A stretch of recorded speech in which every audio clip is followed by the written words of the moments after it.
The silence before the first kill was always the worst part. Commander Rain Locke stood on the Dreadnought's command bridge, watching the stars through reinforced panels as if they might offer him a way out. They didn't. Just cold, empty space stretched beyond the hull, littered with enemy warships that hadn't yet realized they were already dead. His jaw clenched. He could feel the eyes of his crew behind him, waiting, trusting.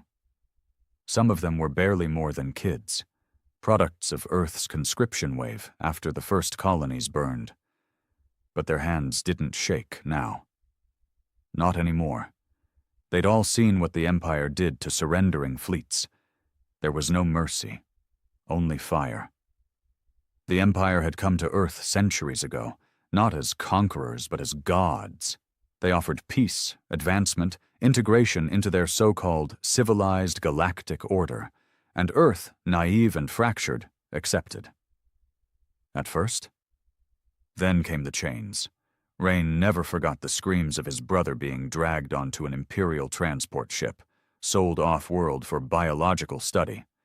He never forgot the way his father had begged, on his knees, to the Syndicate overseer for medicine they could have printed in seconds, denied because Earth didn't yet qualify for full rights. It wasn't hatred that burned in Rain's chest. Hatred was too small a word. What he carried was colder, sharper. He flicked a glance at the tactical display. The Empire's 7th Fleet floated just ahead, a crescent wall of star cruisers, destroyers, and command corps, easily 10 times the firepower of the ISV Leviath. He paused, bitter taste rising in his throat. The ship's name had been changed when he took command, after the failed betrayal. He had renamed it himself. Now it was simply known as Gravehand, because every enemy ship it touched ended up buried in space. "Target locks?" he asked. "All confirmed, Commander," came the reply. A young man, Arik, voice steady. "Enemy ships holding position." "They're waiting for us to beg," of course they were. That was always the Imperial way. Corner the weak, force submission, then punish them harder for ever resisting. "Let them wait," Rain said coldly. He turned, the harsh light of the bridge casting deep shadows across his scarred face. His uniform bore no rank insignia anymore. He'd stripped them the day Earth's High Command surrendered the last of their orbital defenses to the Empire. The day Rain took his ship and vanished into deep space, branded a deserter and a war criminal. The day he decided to become a weapon.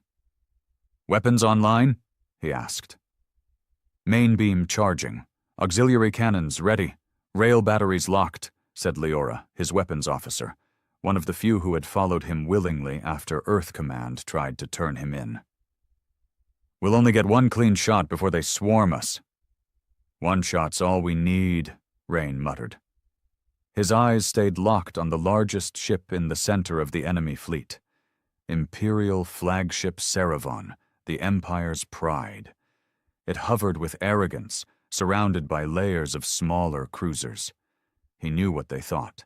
One human dreadnought, one outlaw, a joke, a final footnote before conquest was complete.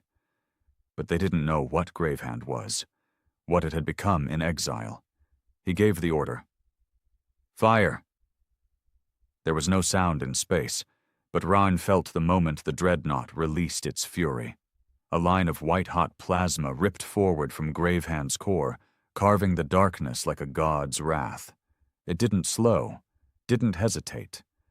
The Imperial forward line barely had time to react before their lead destroyers collapsed inward, ripped in half by energy meant to erase cities.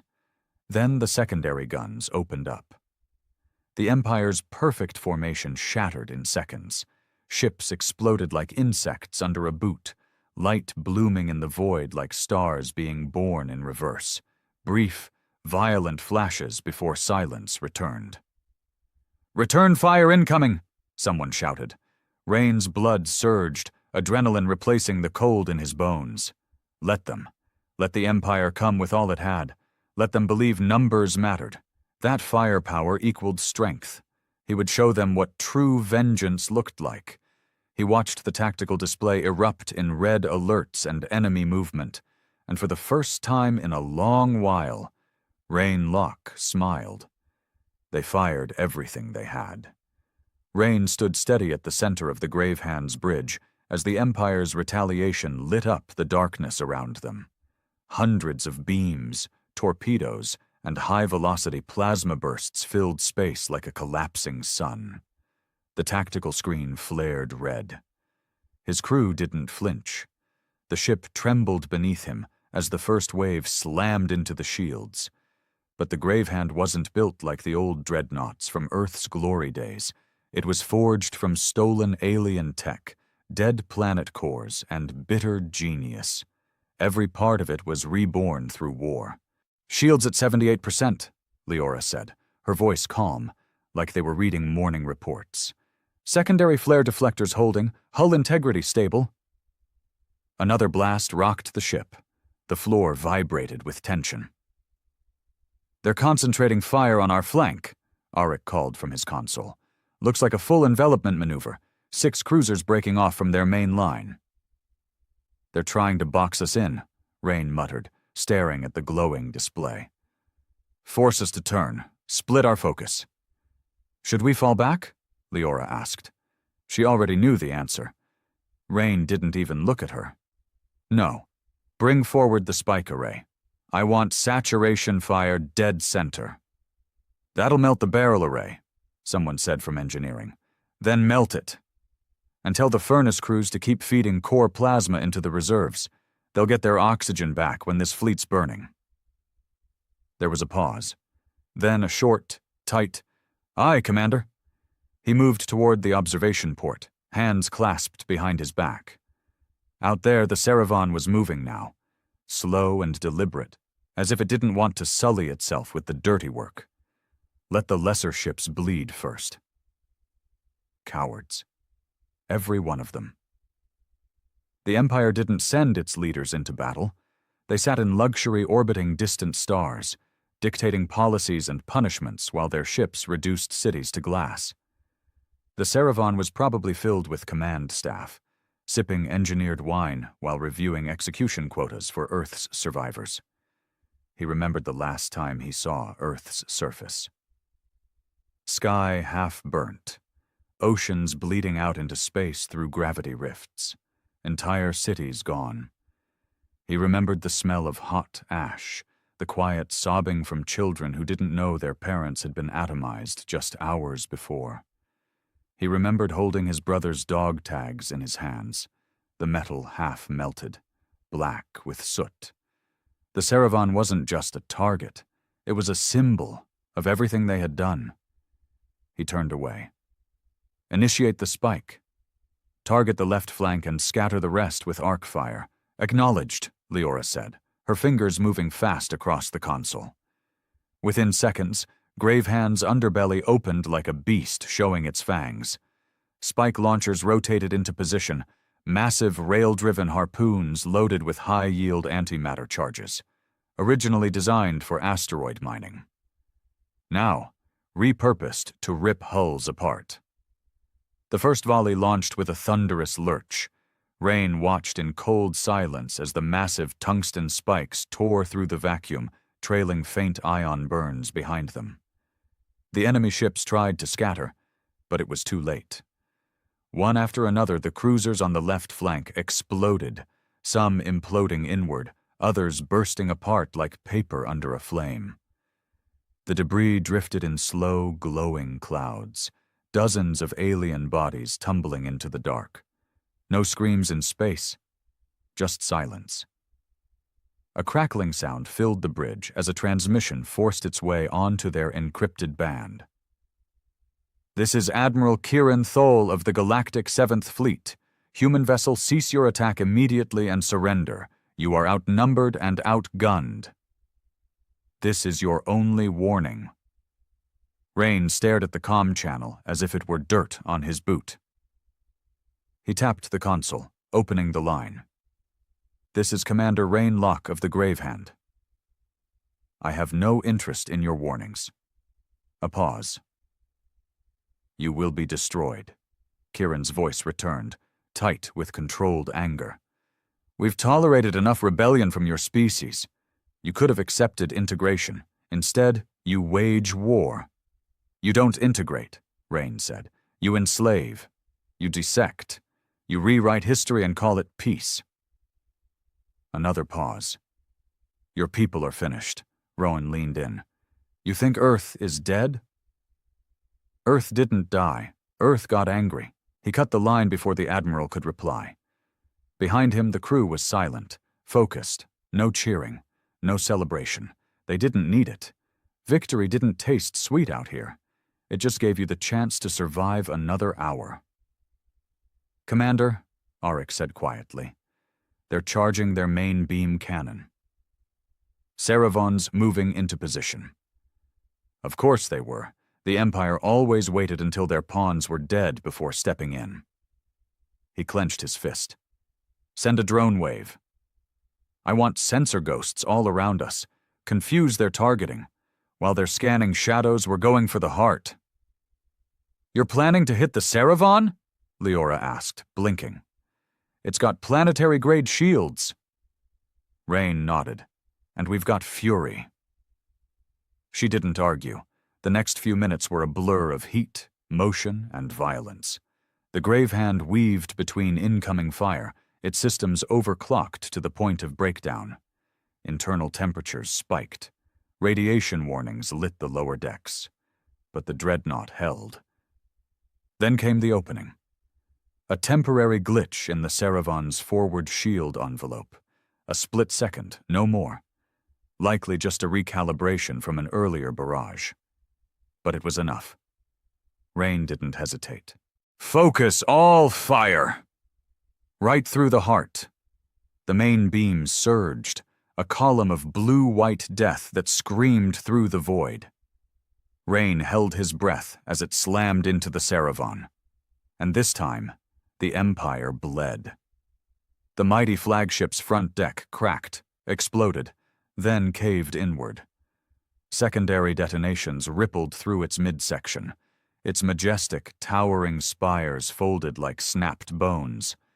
Dozens of escape pods burst free, but most were caught in the fire.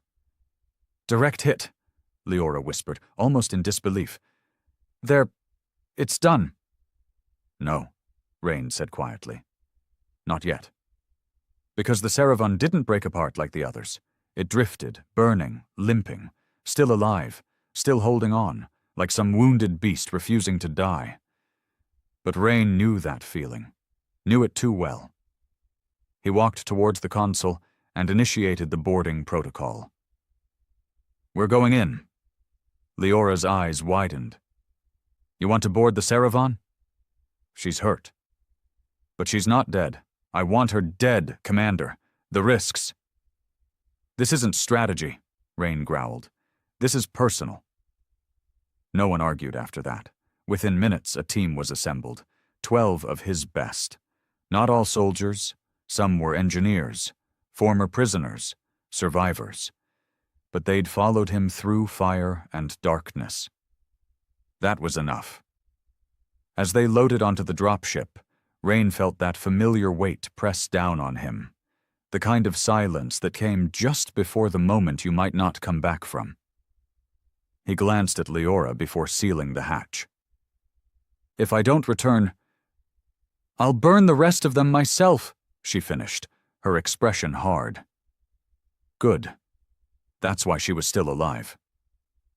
The dropship detached, spiraling through debris fields and leaking coolant from the Grave Hand's last exchange. The Saravon loomed ahead, still venting plasma, its outer shell split like a cracked skull.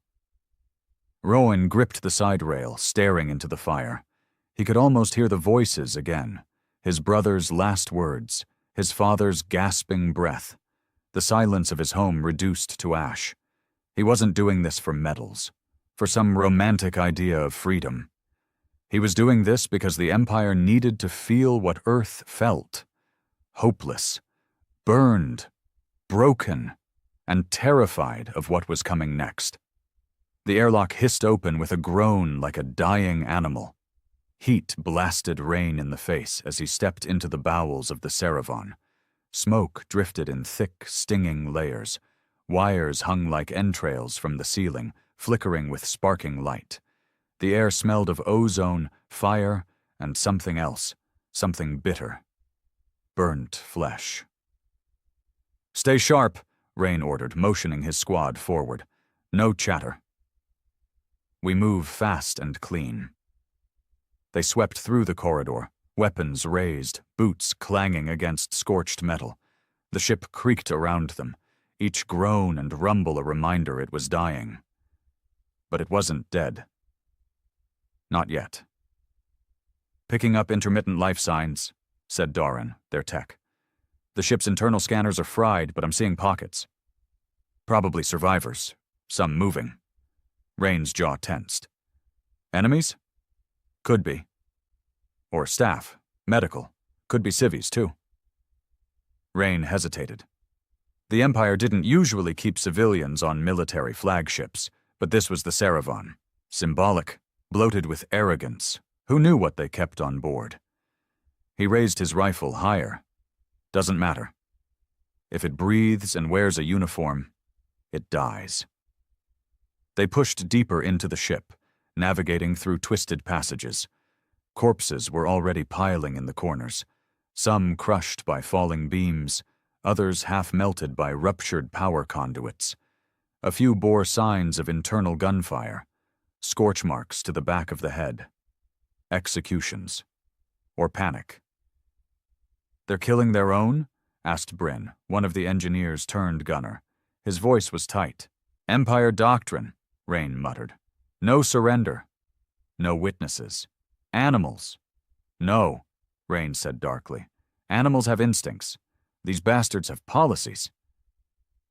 They passed through what had once been a command chamber. Holographic tables now flickered weakly, projecting ghostly schematics. One still showed a map of Earth, highlighted in red, with a long, detailed list of planetary resource extraction quotas scrolling beside it. "Stop," Rain ordered, pointing. Darren moved in and jacked into the console. "I'll pull what I can." "Data's corrupted, but yeah, I see it." "What?" "They were planning full deconstruction. Atmosphere harvesting. Core drilling. Earth was next on the purge cycle. They weren't done. Not even close." Ryan looked at the display. Earth's name, its rotation, its moon, its weather systems, all mapped, all analyzed like it was nothing more than a mine. He didn't speak, just stared at it. This war had never been about control. It had always been about erasure, about removing humanity, not just ruling it. He turned away. "Keep moving." They reached the central lift. It was partially crushed from the earlier hit, but still powered. Rain pried open the access shaft and peered down. "Command deck's 2 levels up. We'll have to climb it." One by one, they ascended the shaft, the only light coming from their helmet LEDs and the occasional flare of fire bursting from cracked piping. The climb was brutal. Heat, smoke, weight pressing down. But no one complained. Not now. Not after what they'd seen. At the top, Rain forced the doors open. They emerged into a slaughterhouse. The Saravan's bridge was torn apart, bodies slumped over consoles, some still twitching. A few had been killed by the blast, but most had been shot. Clean, deliberate shots to the back of the head or chest. "Security team turned on their officers," Bryn whispered. Rain shook his head. "No. This wasn't a mutiny," he pointed to the badges. The executioners and the executed wore the same rank. This was a purge. "Cover the exits. Secure the deck," he ordered. As the team moved into position, Rain strode to the command throne, an elevated seat surrounded by shattered glass and blood. He expected a corpse. Instead, he found her. Slumped in the chair, barely breathing, an oxygen mask pressed to her face, was a woman. Human. Not hybrid, Not genetically elevated like most Imperial officers. She had scars, skin like she'd seen the sun, hair matted from sweat, not nanobot grooming. But her eyes, cold, calculating, like the stars had never been far enough away from her reach. "Commander," she croaked. Rain raised his rifle. "You speak Standard," he said flatly. "I was born on Europa," she muttered, "before they came. Before they took everything." His finger tightened on the trigger. "Give me one reason not to put a hole through your skull." She coughed, blood misting from her lips. "Because you want to know why the Saravan was really here." "I know why. You came to finish what the first purge started." "No," she said. "We came because you scared them." He hesitated. "What?" She smiled weakly. "The Gravehand wasn't just a rogue ship. You didn't just kill patrols or raid depots. You did something bigger. Something they won't admit." Rain narrowed his eyes. "Speak." "Last year," she wheezed, "you destroyed a genetics lab on Althar 9. You thought it was just another station." Rain nodded slowly. "It was more than that?" "It was a prototype facility. Testing human hybridization, upgrades. They were trying to create perfect, obedient soldiers from your kind." Royn's stomach turned. "They were splicing our DNA?" "Yes. And failing. But you blew the entire project off the map. Set them back a decade.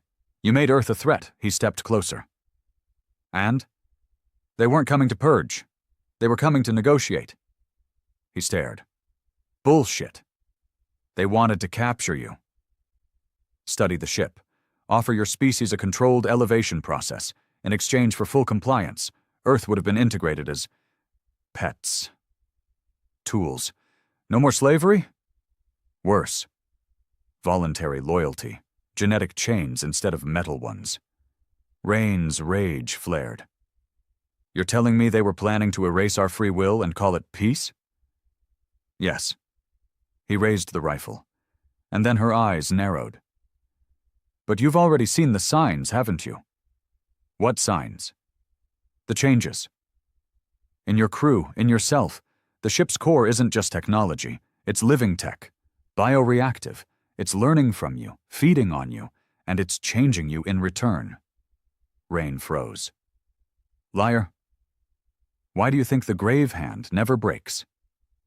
Why your systems don't overheat, even when pushed past capacity? That's not just engineering. It's adaptation. You're merging." Rain backed up. "I don't believe you." But even as he said it, a chill crawled down his spine. The dreams he'd been having. The way he sometimes knew where to fire before sensors caught a ship. The way he felt when connected to the ship, like it wasn't just responding, it was listening. "You've become what they feared," she whispered. "That's why they tried to kill you instead of capturing you. The Empire doesn't want humans to evolve. They want you to obey." Rain stared at her, heart thudding. Everything he'd believed about the war, the Empire, the ship, it was shifting beneath his feet. "You're lying," he said again, but this time it sounded weak. She didn't reply. She just smiled, and then her chest exploded. A gunshot cracked behind him. Rain spun around to see Bryn lowering his rifle. "Sorry, Commander." She was stalling. Rain blinked. The bridge fell silent again. But inside, his mind churned. Was it true? Was he changing? Was Gravehand more than a ship? He turned to his team. "We've got what we came for. Plant the charges, wipe the data, burn the bones and the prisoners?" "None," Rain said flatly. "This ship dies screaming." As his team moved, Rain looked back at the woman's corpse. Blood dripped down the command throne, pooling at his feet. She had spoken like someone who knew too much, like someone who had seen what the Empire truly feared. And worst of all, like someone who had seen what he might become. He tapped his comm. "Leora, prepare to receive us. We're blowing the ship. Understood." But Commander... What? You need to see this. A long-range signal just came through. It's not from the Empire. Rain frowned. From who, then? Earth, she said. That single word dropped like a stone in his gut. Patch it through. A moment passed. Static. Then a voice, a man's, tired, hardened. This is Earth Command. Rainlock, if you're hearing this, we were wrong. Rain's heart stopped. We need you to come home. Rain stared at the comm unit as if it had grown teeth. We need you to come home. The words didn't make sense. Not from them. Not from the same Earth Command that branded him a war criminal, that leaked his location to the Empire during his first year in exile, that erased his record, stripped his name from the walls of the Academy, and ordered his capture dead or alive. He didn't trust them. Couldn't. Still, he listened again. The message looped, crackled with old static. The voice belonged to Admiral Nix, one of the men Rain had once reported to, before the surrender accords, before Earth decided that kneeling was preferable to extinction. This is Earth Command. Rain Locke, if you're hearing this, we were wrong. About the Empire, about the surrender, about you. He couldn't believe what he was hearing. We thought we were buying peace. We weren't. We were buying time, and they used it to gut us from the inside. Rain exhaled slowly. The man sounded broken. Not in the way leaders break under pressure, but in the way men do when they finally see the cost of their cowardice. The voice continued. We intercepted Imperial data. The Saravan was carrying files, something about genetic convergence, something about you. They're scared, Rain, of what you've done, of what you're becoming. If you're alive, come home. Earth needs you. Then silence, no coordinates, no authentication codes, just a message in the dark. He stood on the ruined bridge of a dead flagship, the air around him heavy with smoke and blood, and felt something he hadn't felt in years. Doubt. Commander? Leora's voice echoed in his comm. He didn't answer right away. Commander, do you copy? I copy. You want to respond? He looked down at the dead woman in the command throne. Her face was frozen in that same strange, knowing smile. No. Not yet. Rain turned to his team. The charges were set. The Saravan was rigged to go down in a blaze that would light up this sector for a week. All that remained was to leave. Let's move. They retreated to the dropship, silent, each of them haunted by something different. For Rain, it was the voice. That message. That unbearable idea that the very people who had thrown him to the wolves were now asking for his help. When they docked back with the Grave Hand, the deck crews immediately swarmed the ship. Fires were still being fought in auxiliary bays. Hull fractures were sealing on the lower levels. Medics moved through corridors treating wounded crew. But the mood wasn't defeated. It was something else. Victorious, yes, but tinged with confusion. Some had heard the transmission, and the question had already begun to echo through the corridors. Earth wants him back. Why? Rain strode straight to the core chamber. Leora caught up with him at the junction. We need to talk. He didn't stop. Walk with me. Rain, what's happening to you? That made him pause. He turned his head. What do you mean? She frowned. Your vitals. I've been tracking them. Ever since the last interface with the ship's neural relay, they've been changing. Baseline readings shifting. Your synaptic response is 10 times faster than normal. Reflexes, even muscle density. Don't do this. I'm serious. You're not just adapting to the ship. It's adapting to you. It's sinking, like it's rewriting you from the inside out. He stared at her, jaw tight. And what would you have me do, Leora? Stop? Get off the ship? Hand command to someone else? Run and hide while the Empire wipes out everything left of us? No, she said quietly. I just want to know how far you're willing to go. He didn't answer, because deep down he wasn't sure. The Gravehand's core chamber was sealed behind triple-reinforced blast doors. It pulsed with a low hum, a sound that didn't come from machines but from somewhere deeper. Older. The alien tech in the ship's heart had always been a mystery, stolen from derelict vessels, spliced into Earth's Dreadnought shell by rebel engineers.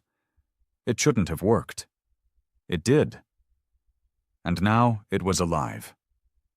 Rain stepped inside and felt the familiar tingle in his skin. The walls vibrated slightly as if sensing his presence. The core glowed with deep purple light, veins of silver and black fluid pulsing through it like blood. He approached the central console and pressed his hand to the interface. Pain flared through his fingers, then his wrist, then his skull. Images, voices, not words, impressions, memories that weren't his, stars collapsing, ships dying, galaxies screaming. Not fear, not rage, just observation. The ship didn't feel like a weapon. It felt like a mirror, and it was showing him what he could become. He staggered back.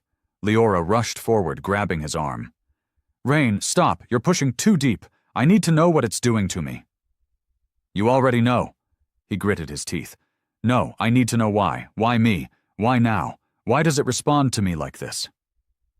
She stared at the core, its heartbeat growing stronger with every second.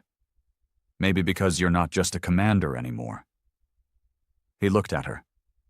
"Maybe it sees what the Empire sees," she said. "What Earth's starting to see." "Which is," she swallowed. "You're becoming something they can't control." He wanted to deny it, wanted to say he was still Rain Locke, still human, still the man who watched his brother get taken and swore vengeance.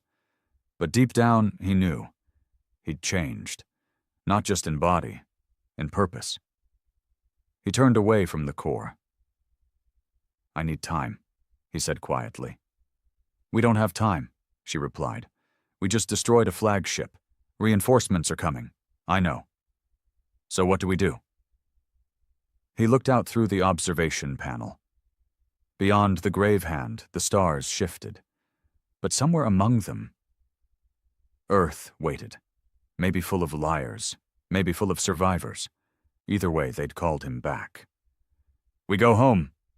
The jump drive charged. The ship trembled with power. Stars bent outside the hull like water swirling down a drain. In the silence of the bridge, Rasen sat in the command seat, the seat that felt more and more like a throne. Leora stood beside him. "Course set. Earth perimeter. Engage." The Gravehand disappeared into the dark.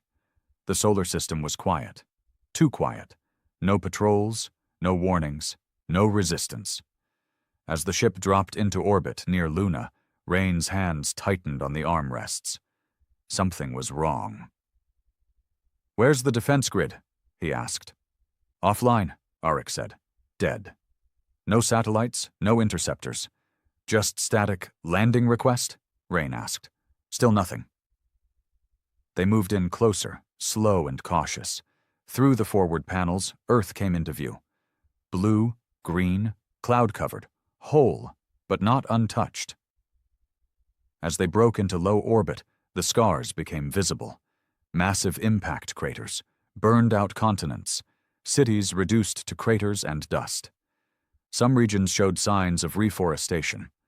Others looked like bones. "This isn't Earth," Leora whispered. Rain said nothing. They descended toward New Pacific Command, the supposed seat of Earth's remaining military presence. What they found was ruin.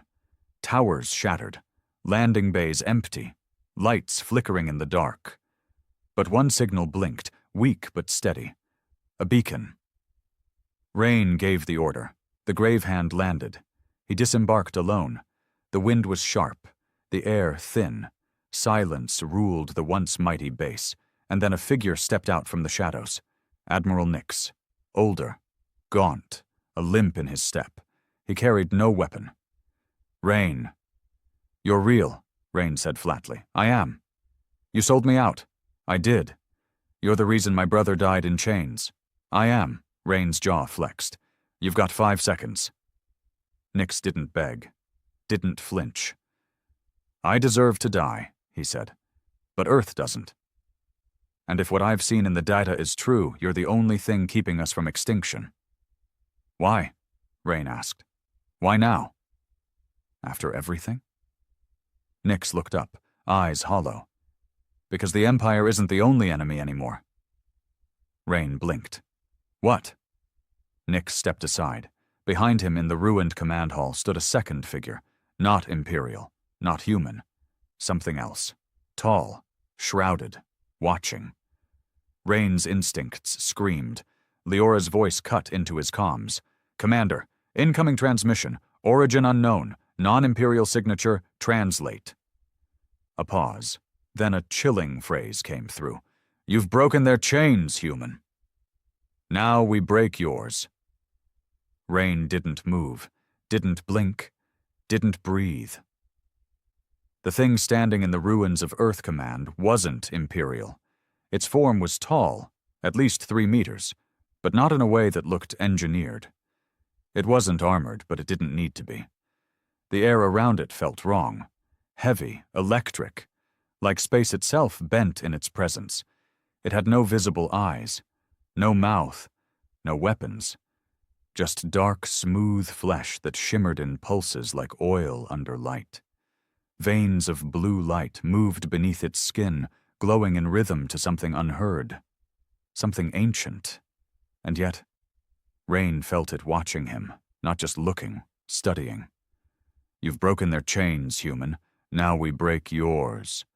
The words echoed again, through his comms. Not from speakers, not through language, but directly into his skull. It was inside him already. Rain instinctively raised his rifle and aimed for the thing's center mass. His finger twitched on the trigger. But he didn't fire. Something in him, something buried deep, hesitated. Nyx didn't. Don't shoot, the Admiral whispered, voice hoarse. You'll only make it worse. What is it? Rain asked, eyes never leaving the creature. Nyx swallowed hard. We called it the first echo. It's one of many. One of what? Not Empire, not human, something older. Pre-sapient, at least in the way we define it. It doesn't build fleets, doesn't conquer systems. It doesn't need to. It just waits for what? For civilizations to reach a point where they break the laws of biology and power, when they become more than their design. You, Rain, have reached that point. He turned his head slightly. You're telling me this thing showed up because of me? Yes. The creature took a step forward, silent, effortless, and Rain had to brace himself. The gravity twisted for a second, his boots dragging half an inch. The Dreadnought's core had done that once, during one of his first sinks. But this felt worse. You're part of it, aren't you? He said, his voice low. The figure stopped, and Rain realized the truth. It wasn't here for conquest. It was here for inheritance. The Empire feared you, your people, your defiance, the voice echoed again. But we watched. We listened. We waited. Now we come, not as conquerors, but as architects. Of what? Ascension. Rain lowered his rifle slightly. He didn't like the word, didn't trust it. Nyx cleared his throat. We found traces of these things in old Imperial archives, classified even beyond their command codes. The Empire doesn't control the galaxy, it survives inside it. Like rodents under a floorboard, Rain looked at him. And this echo? They call themselves the Anthari. That name hit something deep in Rain's mind. Somewhere raw. He didn't recognize it, but his skin prickled all the same. The creature spoke again. You altered the grave hand with forgotten technology. You pushed yourself beyond your limits. You created a fusion of flesh and void. You are no longer bound by human evolution. Rain clenched his jaw. You say that like it's a good thing. It is inevitable. It took another step forward. Behind him, Rain heard the Gravehand's engines spinning up. Leora's voice echoed in his comms. Rain, we're reading a gravitational distortion forming outside the base. Whatever that thing is, it's not alone. How many? A pause. Dozens. No. Hundreds. They're not ships. They're just there, like they blinked into existence. We have come to offer you a choice, the voice continued. Your kind stood against one empire. Now you must decide what kind of gods you'll become. Rain's blood went cold. You want to turn us into you. No. We want you to become what you were always meant to be. Nyx finally stepped forward. They don't lie, Rain. Not in words, but they don't tell the truth either. They offer ascension, but it comes with erasure. Identity dies. Species becomes hive. Freedom becomes function. Rain narrowed his eyes. You think I want that? Nyx shook his head. No, but they think you do. The Anthari took another step. Rain felt his knees almost buckle. Not from fear, from pressure, like the thing was testing how much he could withstand, like it was measuring him. Then it reached out, not physically, but into him. Rain gasped as his vision blurred. His mind was yanked outward like meat on a hook, spiraling through memories not his own. He saw galaxies burn, species consumed, not through war, but evolution. The Anthari didn't destroy. They absorbed. They didn't kill resistance. They rewrote it. He saw a world once defiant, now singing in harmony to a pulse that wasn't its own. Every mind linked, every purpose set. No more hunger, no more war, but no more self. And then he saw something worse. He saw himself in their ranks, eyes glowing, skin silvered, no voice, just connection, the grave hand, still flying, but alive in a new way, no longer his ship. His body and mind folded into something perfect, silent and obedient. Rain staggered back and fell to one knee. Get out of my head! He screamed it with everything he had, and suddenly, the pressure stopped. Silence. The figure paused, its head tilted slightly, curiously, like it hadn't expected resistance. The shard within your vessel has matured, it said. You are more than pilot. You are Node Rain spat blood. I'm no one's node. Then you will burn.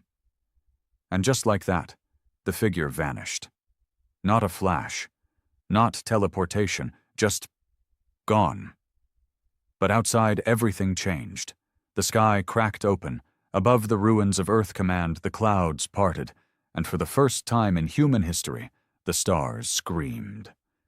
Anthari vessels, or organisms, it was hard to tell, poured from the sky like shadowy limbs stretching from the heavens. Long, curved bodies. No engines, no lights, just mass and direction. They weren't ships. They were living extensions of the void. The ground quaked as they descended, one after another. Not to land, but to surround. The message was clear. If Rain refused their offer, Earth would be cleansed. Leora's voice came through again, tight with urgency. Rain, we need to go. Now, he turned to Nyx. Get the survivors underground. Lock down the vaults, if this goes bad. You're going to fight them? Nyx asked, stunned. You saw what they are. I did. And you still think you have a chance? Rain's voice dropped to a growl. I don't fight because I think I can win. I fight because no one else will. The grave hand rose from the surface like a demon from the deep. Its hull glowed faintly now, not just from power, but from life. The ship had been feeding on something unseen since the sink. It responded faster. It breathed. And as Rain took his seat, the controls molded to him. Not just interfaces, not just levers or commands. They became extensions of his own will. The Anthari ships hovered above like watchers. No weapons, no warning. Just waiting. Rayon stared up through the forward view. Leora turned to him. "If we do this, we die." "No," he said. "We evolve." Our Weishi nodded. "Then let's show the stars what real monsters look like." The Gravehand fired first, not with cannons or plasma, but with something new. From its core, a pulse surged, a soundless burst of energy that warped the surrounding gravity fields and tore apart the sky like a scream of defiance. The nearest Anthari organism twitched, shuddered, then collapsed in midair, its body curling inward like a dying insect. They weren't invincible. They could be hurt. Rowan leaned forward. "Fire again." And again. And again, until the sky wasn't full of watchers anymore. It was full of fire. The sky above Earth had never looked like this. Where once stars blinked cold and distant, now the heavens boiled with things that had no names. The Anthari had come in silence, but their rage, once provoked, was anything but quiet. Massive bodies shifted in low orbit, stretching across the sky like scars. Long, tendril-like appendages writhed through the atmosphere, disturbing wind currents and dragging clouds into unnatural spirals. It was as if the sky itself had begun to rot.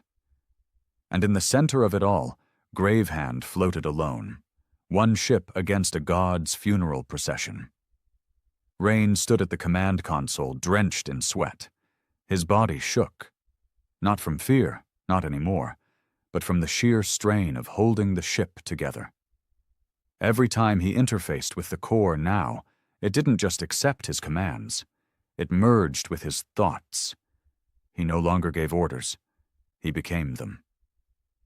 The last shot had torn through the closest Anthari limb organism like a blade through fat. Its collapse had changed everything. They weren't invincible. But now they were aware. They responded. The air around Earth's upper orbit turned black with motion. Dozens of the things, some longer than city blocks, some bulbous and twitching with inner muscle, turned toward Gravehand. Not to fire. They didn't use weapons. They used pressure, mind force, compression. Rain felt the first wave hit before it even registered on sensors. It was like being buried alive in static. Pain flooded his skull as the ship's interface surged. Red light bled into the console and half the bridge flickered with strange symbols. Not Imperial. Not human. Anthari. The ship screamed, not through sound, but through Rain's bones. "Commander," Leora's voice snapped from behind him. "You're bleeding." He touched his nose. Red. Thick. "I'm fine." "No, you're not. Look at the readings." "The core's sinking too fast. You're going to burn out if—" "I said I'm fine?" But he wasn't. And she knew it. The Anthari didn't attack with missiles or beams.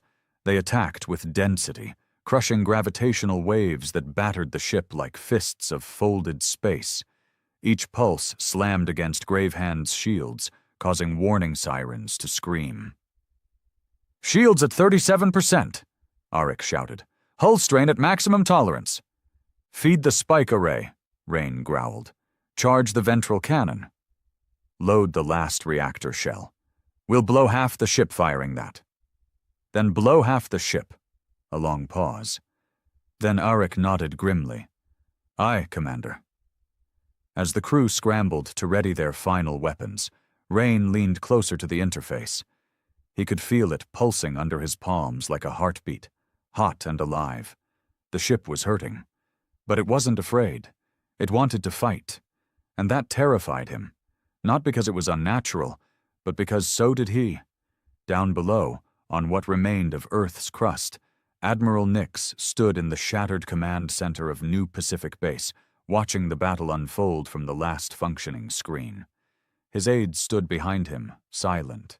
No cheering, no hope, just awe. "I've never seen anything like it," one of them muttered.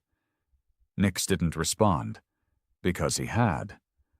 Long ago, in old archives buried beneath Mars core research labs, there had been mention of it. A single word, encoded deep in Imperial black site data. Harbinger. Not a man. Not a machine. But something between. He had thought Rain was just a rogue, a rebel with a grudge and a fast ship. Now he wasn't sure Rain was even human anymore. And worse, he wasn't sure if that was a bad thing. The aide beside him spoke again. "Sir, what if he wins?" Nix didn't blink. "Then we'll have a new problem." In orbit, Gravehand unleashed hell. The ventral cannon fired with a roar that tore the silence of space. A lance of white-blue fire shot out, the air around the ship shimmering from core backlash. The rail itself bent from the force, but the shot connected. The blast didn't just wound the Anthari, it obliterated one. A creature the size of an asteroid shrieked in light, twisted, and burst into fragments of semi-organic matter. Chunks of it rained down through the stratosphere, burning across the skies like falling gods. One of the bridge crew whispered, "We killed one." "No," Rain said, voice like iron. "We reminded them we're not cattle." But then the response came. Not an attack, not a voice, a signal. An ancient echoing tone filled every speaker, every channel, every open port across Earth and its orbiting vessels. It wasn't language, it was corruption. One of the junior officers screamed and dropped to the floor, clutching his head. Others flinched. Static spilled from their consoles, and in the comms feed, faces began to appear. Not alien ones, human ones, people from Earth, commanders, engineers, scientists, civilians. Their eyes glowed white, their skin rippled like plastic melting under heat. Roan stared, heart sinking. "They're broadcasting through us," Leora gasped, "hijacking neural wavelengths, feeding something into our population." "It's a signal," Darren said, hands flying across the console.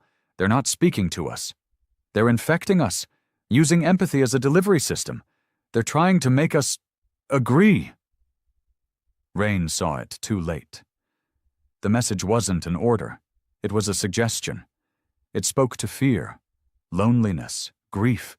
It promised unity, harmony.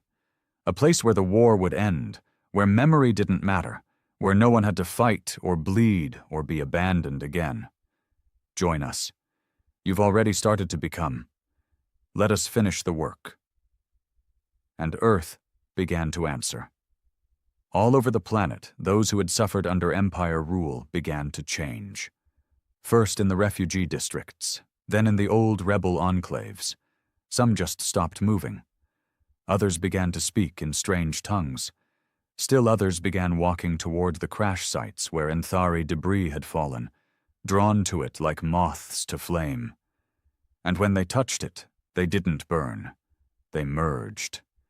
Inside Gravehand, the lights flickered. Rain's vision blurred again, but this time the ship pushed back, protected him. He could feel it. Gravehand had become more than a weapon. It was choosing. "Commander," Leora said, eyes wide. "They're not just coming for Earth. They're trying to overwrite it. Then we burn them now. Or we lose everything." "But at what cost?" she asked. "We'll kill half the planet just trying to stop them." Rayan didn't look at her. He couldn't, because he'd already made the decision. "I was never here to save Earth, Leora. I came back to give it a choice." He stood, palms bleeding where they pressed against the core interface. "This is the last strike. After this, if we live, we rebuild. If we die, at least we die free." She hesitated.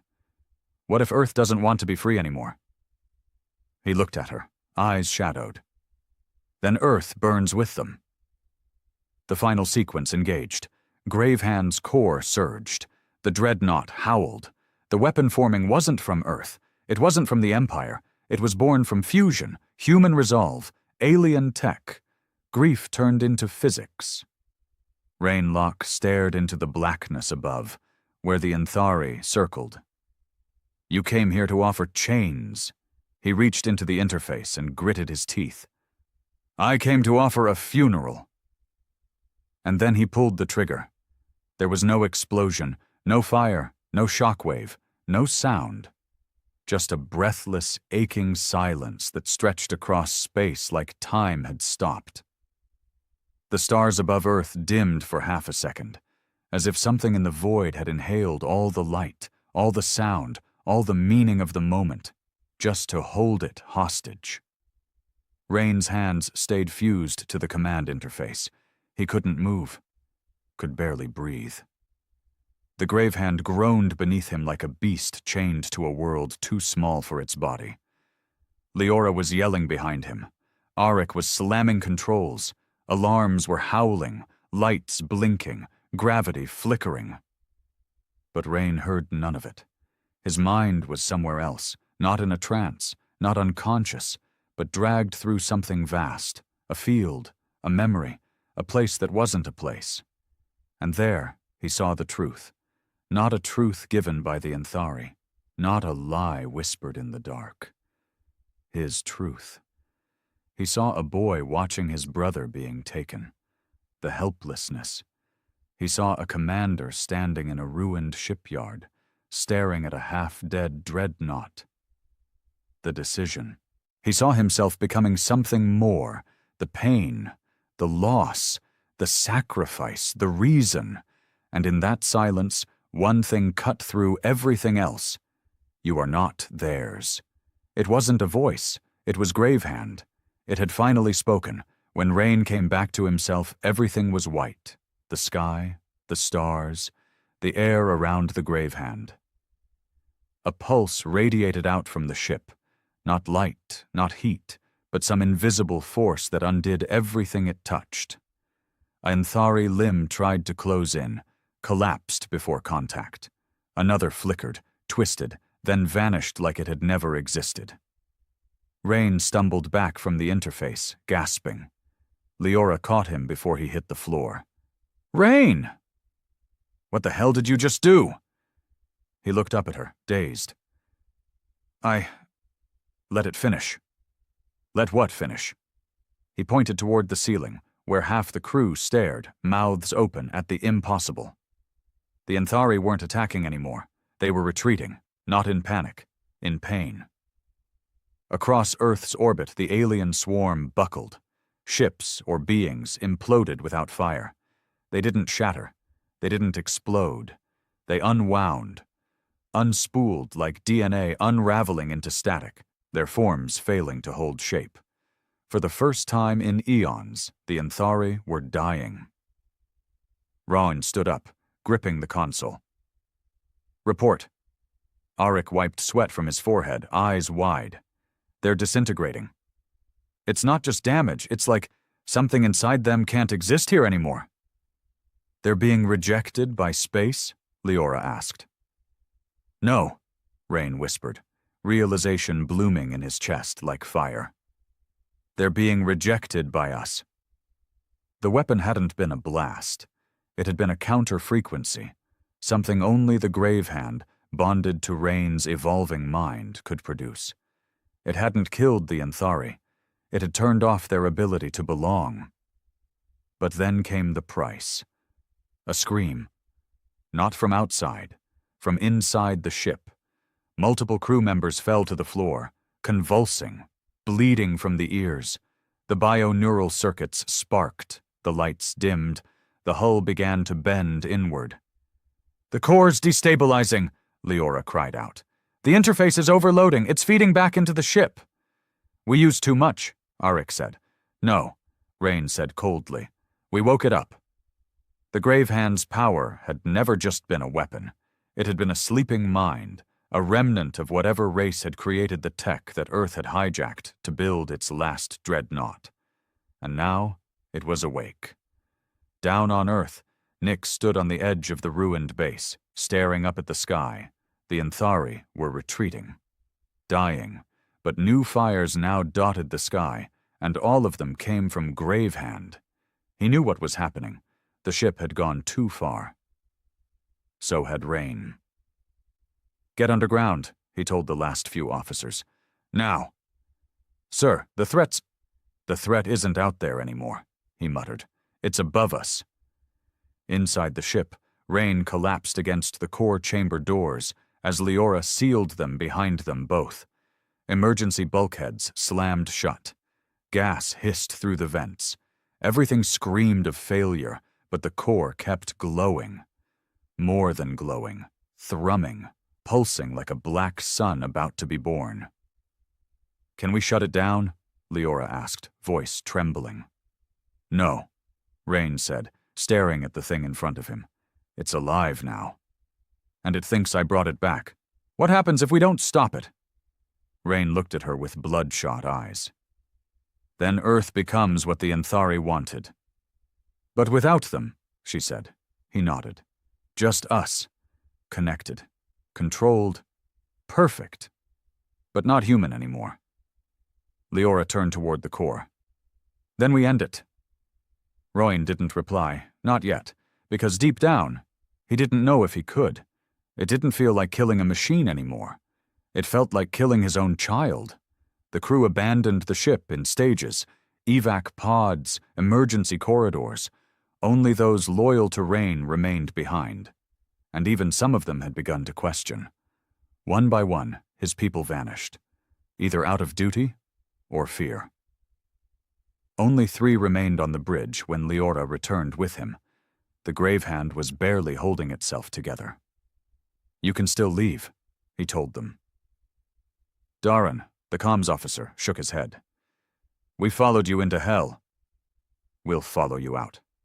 Rain smiled weakly. "Hell isn't out there anymore." "It's in here." Rain returned to the core chamber alone. Leora waited outside, by his request. He pressed his hands once more to the interface, and the voice came. "You have become what they feared." He didn't argue. "You have seen what unity offers." He stayed silent. "You can reshape this world, end suffering, end pain, and still—" He said nothing, because he knew what it was doing. "You were born in chains. Let me offer you freedom." That last word hit deep. Freedom. The very thing he had killed for, burned for, lost for. But freedom wasn't the absence of pain. It was the choice to feel it. He opened his eyes. "No," Rain whispered. "I wasn't born in chains."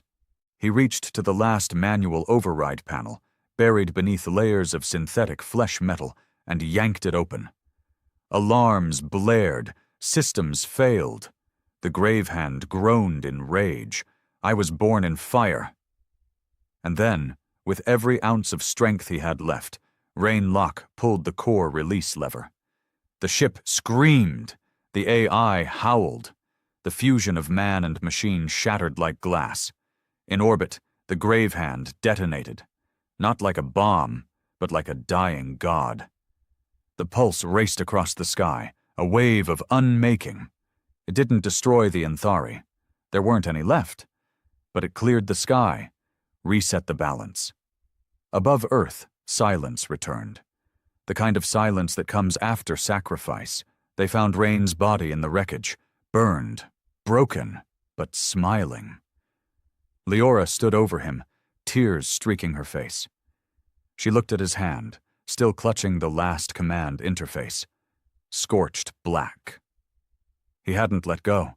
Even in death, he had refused submission. The broadcast came days later, from deep orbit, an auto-trigger, pre-recorded. It was Rain's voice. "If you're hearing this, I'm gone." "That's fine. I didn't want to be a hero. I didn't want to be anything, really. Just free." That's what we all wanted, in the end. Don't build statues. Don't write songs.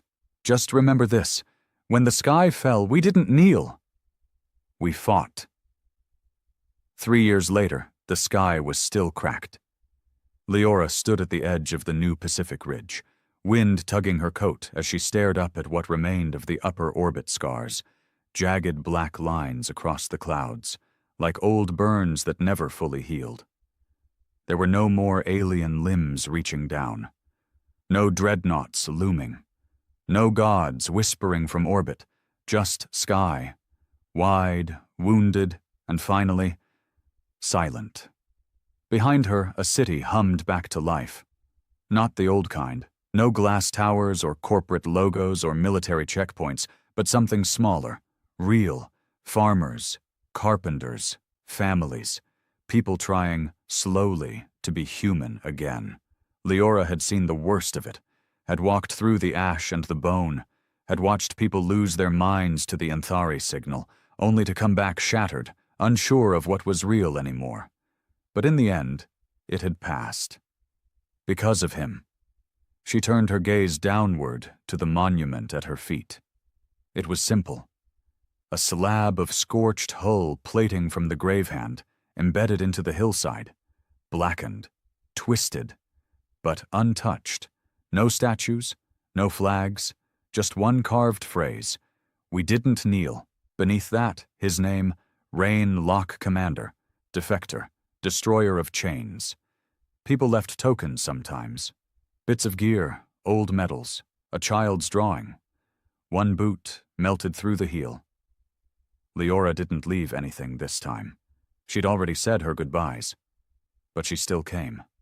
Every year. Because she remembered what most didn't. He hadn't just fought aliens. He hadn't just killed monsters. He'd fought us. He had faced down the worst parts of humanity, the ones who begged for surrender, who whispered about safety over freedom, who thought silence was better than pain. And he'd chosen to burn with the ship, rather than let that win. She turned as the wind shifted, and saw someone waiting behind her. Young, maybe 20. Worn jacket, clean hands. He stepped forward awkwardly. "Are you Commander Leora?" "I was," she said gently. I'm sorry. I didn't mean to. My name's Kieran. I work with the Archive Collective. We're rebuilding the Resistance history records, and You want to know the truth," she finished for him. His eyes flickered. "Yes." She smiled, faintly. "You won't like it." "I think I will." Leora gestured to a small bench, half sunk in the wild grass near the memorial. They sat. The wind whistled through the ruins below. For a moment she said nothing. Then, "Rain wasn't a hero?" she began. Kieran tilted his head. "That's what the old generals say too. But I always figured that was bitterness. No, he really wasn't. He was angry, reckless, broken." She paused. "But he never once gave up being human. Not even when it stopped being convenient. Not even when it would have been easier to let go." Kieran listened, jaw tight. "You know the official story," she said. "He destroyed the Anthari, blew the gravehand to stop the signal, saved the planet." He nodded. "But what you don't know," she said, "is that Rain had the power to reshape the world. The gravehand was no longer just a ship. It was alive, and it would have let him remake everything.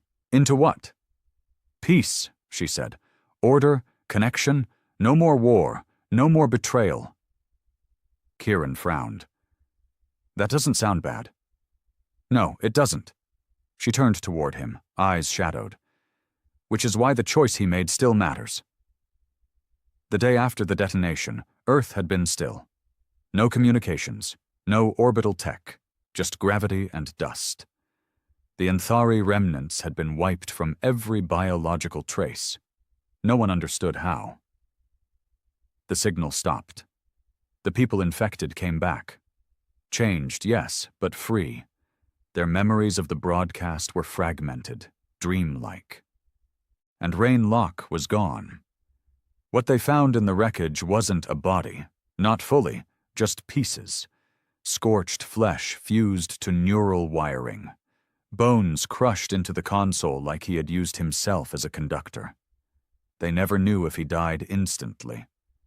Leora wasn't sure that mattered. What mattered was that he'd chosen death over power. And in doing so, he'd denied the Anthari their final weapon. Not domination, not fear, but temptation. Because that was the real horror, the offer they gave, and the truth that some would have taken it. Kieran stared out at the sky. Do you think they'll come back? Leora shrugged. Maybe not the Anthari. But something will, another empire? Another voice in the dark promising paradise. He looked at her. And what do we do then? She smiled, just barely. We remember who burned first. Across Earth, the world had begun to rebuild. Slowly, carefully, without banners. No new government had taken hold.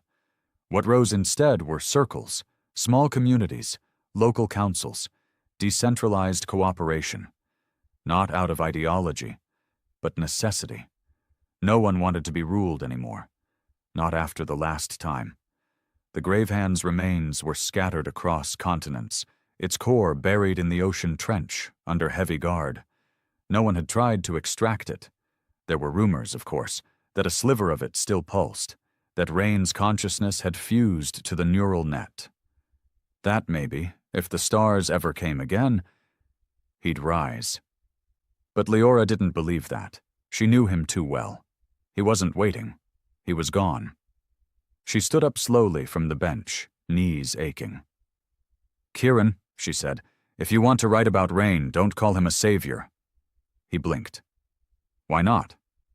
Because he didn't save us.